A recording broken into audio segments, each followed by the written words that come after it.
In the bottom left playing Tenri again, we have the SneakyDragon. Rocking that Tenri yellow. Not afraid to pick a commander he just lost with. But he is going into a more comfortable matchup. He is going to be playing against Searingblight playing Tenri. So we look at game one and it's very much a bad matchup on a bad map, I think. I guess Tenri can do stuff against Boulder, but that's very map dependent, and I don't think Cretan is a good map for Tenri. Whereas on Headland, I actually think Tenri is quite good. It does have some really sneaky lethal options that can come out. Dragons are available, golems are available. Knights are really strong on this map, and you have to spread out your army a lot, so you can't really build too much of a fortified position in the mid game.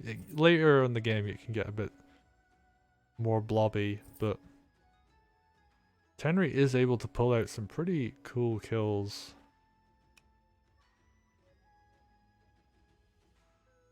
And what is Tenri gonna do now?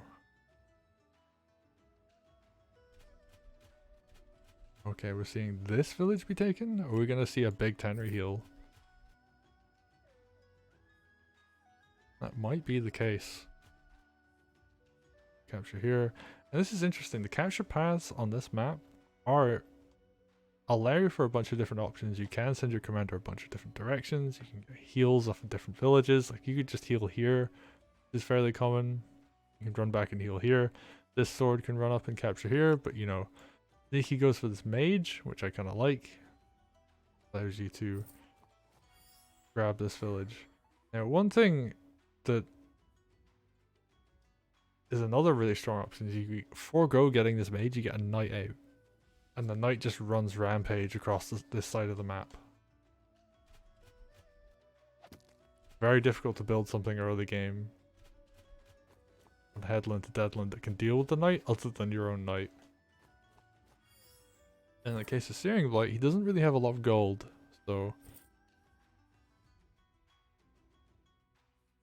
he's just gonna build 2 dogs and heal his commander, as opposed to Sneaky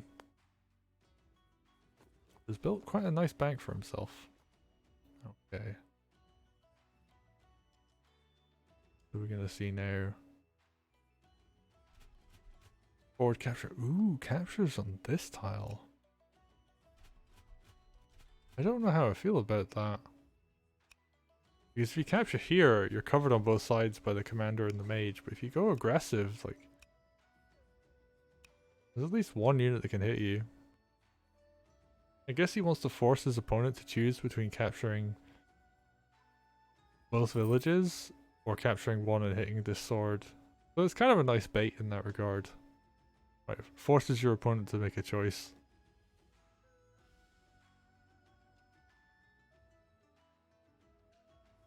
And Searing, okay, he's gonna decapture this village, he's gonna go for the capture himself.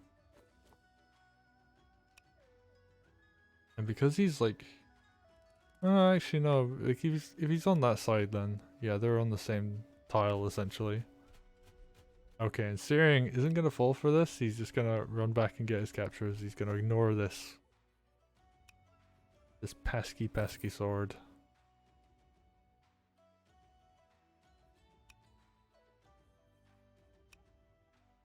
Oh, for a moment there I thought the mage could reach the forest tile, but not quite. Ooh. Hops into the river. But there's nothing to punish this, like you could get a sword crit. Which actually would be okay on a river tile. It would do a decent amount of damage, but swords do what? They do 15 base, but plus 20%. Would put that up to about 20. It's like 30% sword crit. That's respectable damage. It would force Tenri back. But your sword would also take a ton of damage in return.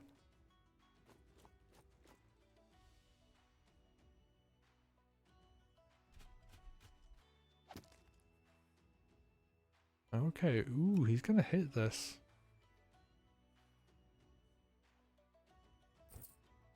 I guess he wants to set up for something happening in the turn after. This sword is covered by the mage, so... Okay, what's Searing gonna go for? He's just gonna keep pushing south, he's gonna keep sending his army down. And the knight does... Actually, it doesn't cover this village here, so Tenri can just be really deep if she wants to, although... That said, there are double dogs, so these dogs could come down into a defensive position. And a possible surround could happen if Tenri decides to push in. Oh, but that dog is kind of not in the right place. Especially given that the mage actually does cover that tile. Oh, but now more decisions are being forced. Like, do you use this mage to fight here? Isn't such a bad option, because only a sword can counterattack, and then you've got your spear to counterattack that. You're not really losing units, you're just like, unit count is like such an important factor in this game. Like, gold value is a big thing, but if you can just thin out your opponent's unit number, you can always heal your stuff up later, and you can make cost-effective units like spears as opposed to, you know, knights, for example. Ooh, very aggressive play there. Walks into range of searingblight's Tenri. Hits this village. He's just gonna take the damage on the sword. More damage on these. Goes for the capture. Okay, so he's willing to take damage. This sword could go down and this could follow, although Balloon could move into cover.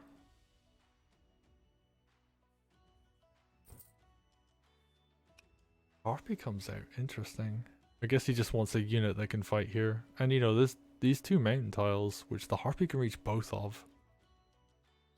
Anything that hits here, gonna eat a Harpy crit. If SneakyDragon chooses. Alright, and ooh, actually goes for the mage crit. That's a nice play.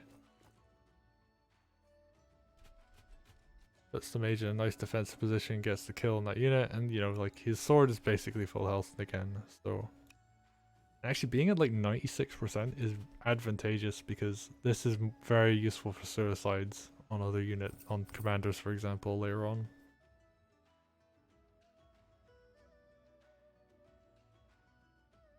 Quickly looking over at chat, everybody's predicting things that aren't true. Nobody actually knows what's going on. Every prediction I've made about things that could happen in this game has been wrong so far, so... Well, almost everyone. Like, this did actually happen, but... This is the cool thing about Headland, like, you don't really know what's gonna happen. There's a lot of different options people can choose. And they changed the game drastically.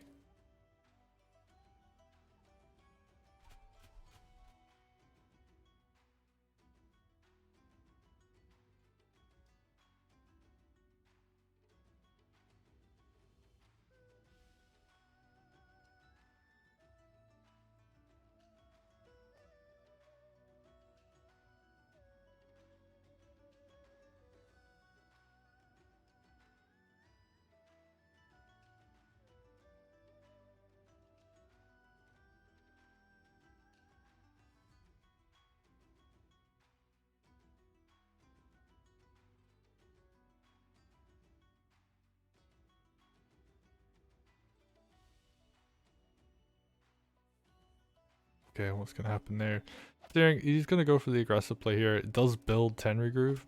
Hits this sword, so yeah, he can do a lot of damage down here. And I actually like this hit instead, because if he goes down and hits from here, like, the Harpy can do some damage. Up here, less so.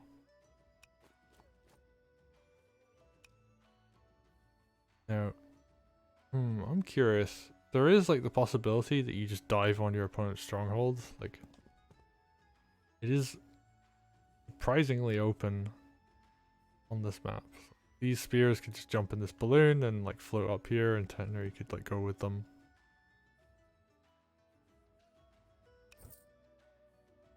And yeah, I mean, it could happen, but right now Searing's in a really good position.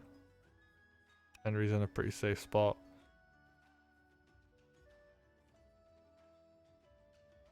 Has Groove. Sneaky, quite a bit far behind on Groove.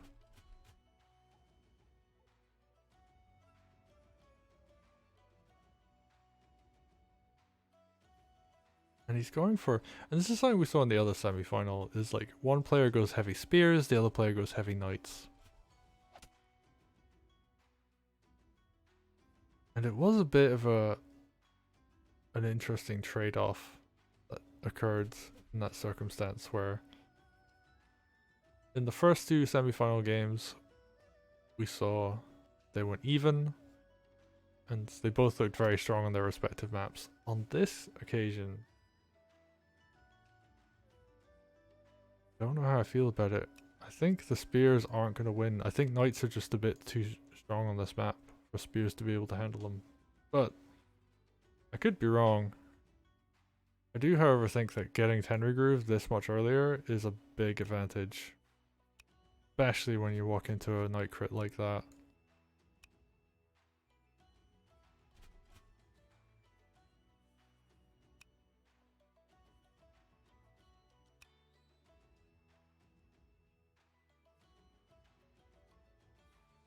And I'm honestly really curious how this is going to play out.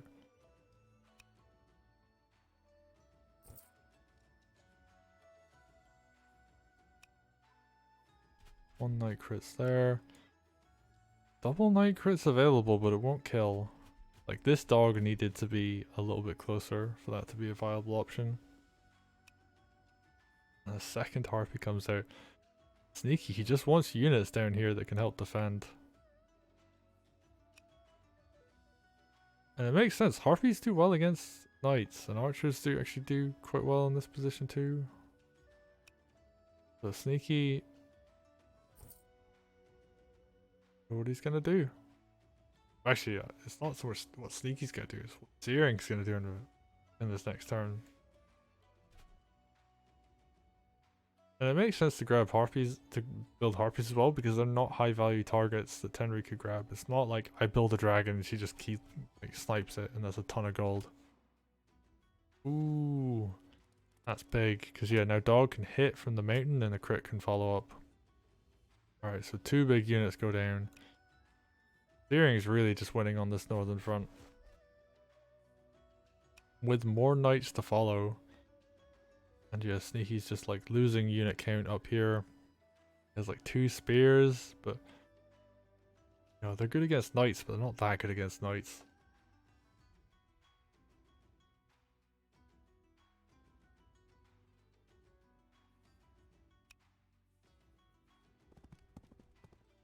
And I think he could just overwhelm Sneaky at this point. I think he just has too much of a lead. He's up 2 units before unit builds. Could just snag a unit with Tenri. Honestly, could just grab a spear. Wouldn't be a bad option. Means the knights are free to attack more. Like slam the spear like here. Have the mage just walk on the mountain. One shot it. Or even put it here. Mage walks into the forest. It's completely safe from the swords. Not that those swords are actually going to threaten the mage in any regard. And yeah, you just like slam this with a knight crit.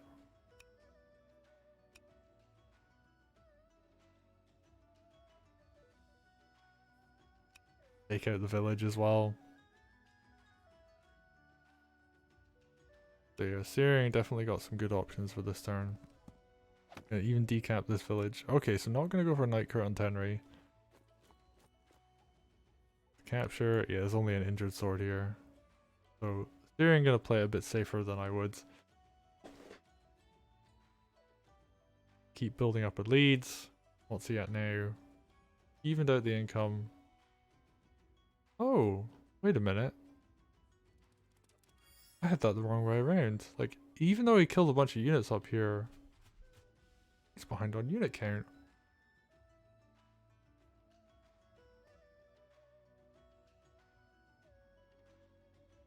I guess those harpies are like actually really boosting the amount of units that are on the map. Sorry, sorry everybody who are currently in the past. I made a mistake right there. I thought it was Searing who was ahead, but he's actually behind on unit count. That said, the quality of his units are much higher. Like, knights are way more valuable than anything Sneaky has. But I guess Sneaky does have the option of just continuing to push. Ooh, this is scary though. Don't know how I feel about this. Moves into knight crit range again.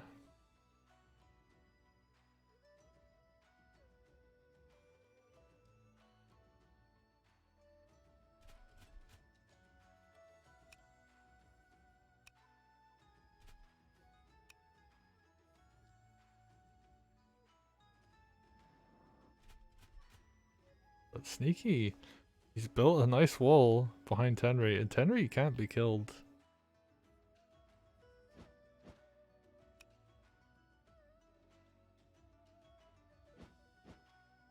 I would like to show just like a giant vertical wall.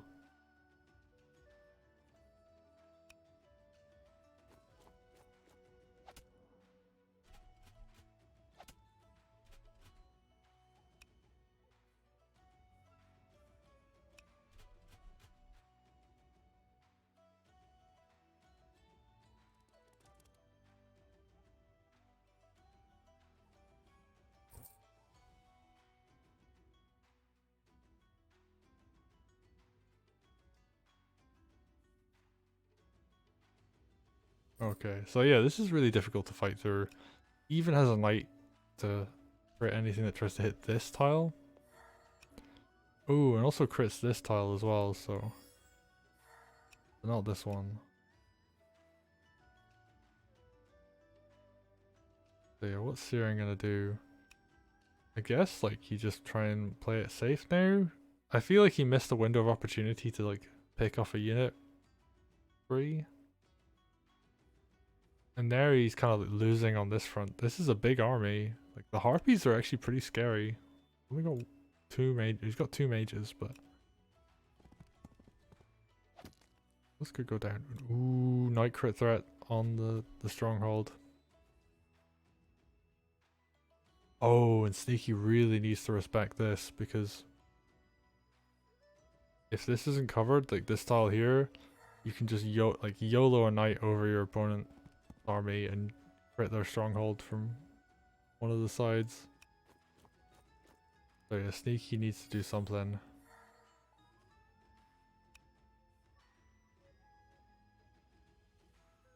And by pulling back to defend your strongholds, because it's really heavily under threat, that means Searing can then just push back in, do a bunch of damage. Like, there's a knight crit on this village, he can then just follow up, move his infantry up.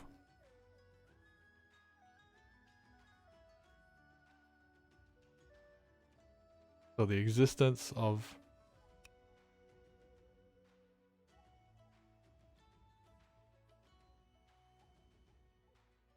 this groove is going to open up the option that means that Sneaky has to respect, he has to defend the stronghold on this turn, or he's just gonna lose.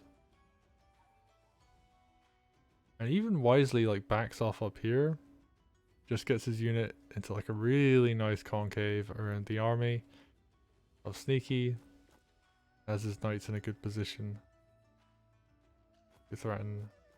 Ooh, he's just gonna back off actually. I guess he just really wants to have his army able to pounce. And I think either of these knights are actually in range to get yeeted to the front line and kill the stronghold.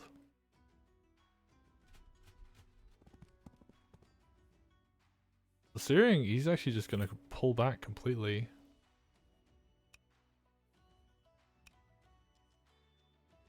Which will allow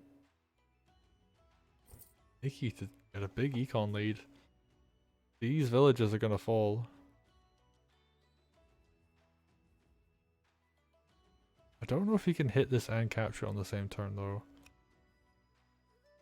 He would have to do something like line up a sword crit and kind of hope for the right coin flip, but no, he's just going to use a sword. 2 swords, knock that down. Take a quick look at the economy again. Evens it out. has the option to take down maybe this village up here. Yeah, he's gonna go for it, and I guess like if the spear comes in, the knight could reach around and crit, so has to be kind of careful. I guess like if you just move this spear up out of range of the dog, then yeah, that's fine.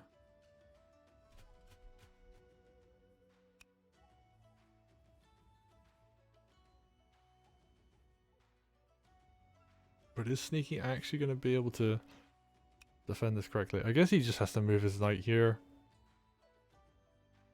and have it reinforced from the center. Probably wants to reinforce from the north, but no, he leaves it open. He has to move something back. The balloon, maybe?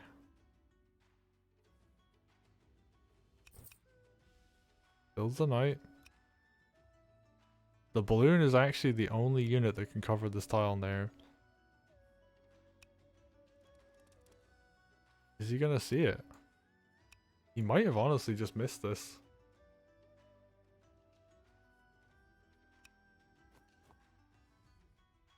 Archer moves back. Spear moves. And like another option you can go for is you can cover all of the tiles that a knight could crit this from.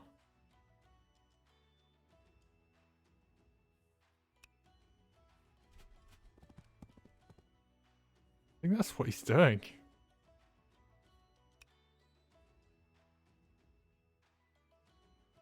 But he's missed a tile. You put a knight there, 1, 2, 3. 1, 2, 3. Yeah, he's actually just dead. And I kind of see what he was going for, but he's missed a tile.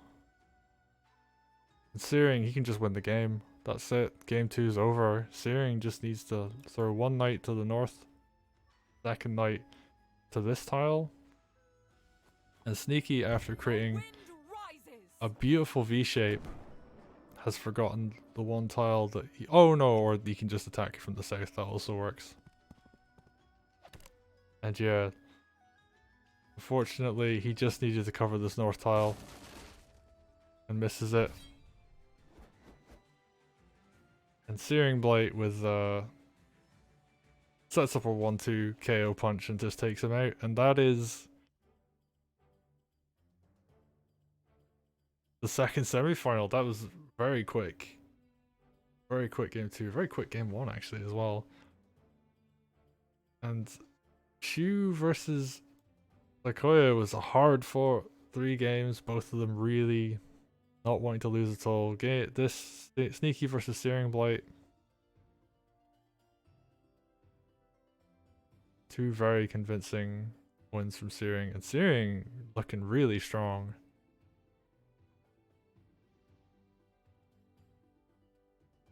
And yeah, I mean sometimes you just miss those. It's very frustrating to lose to something like that, but it happens.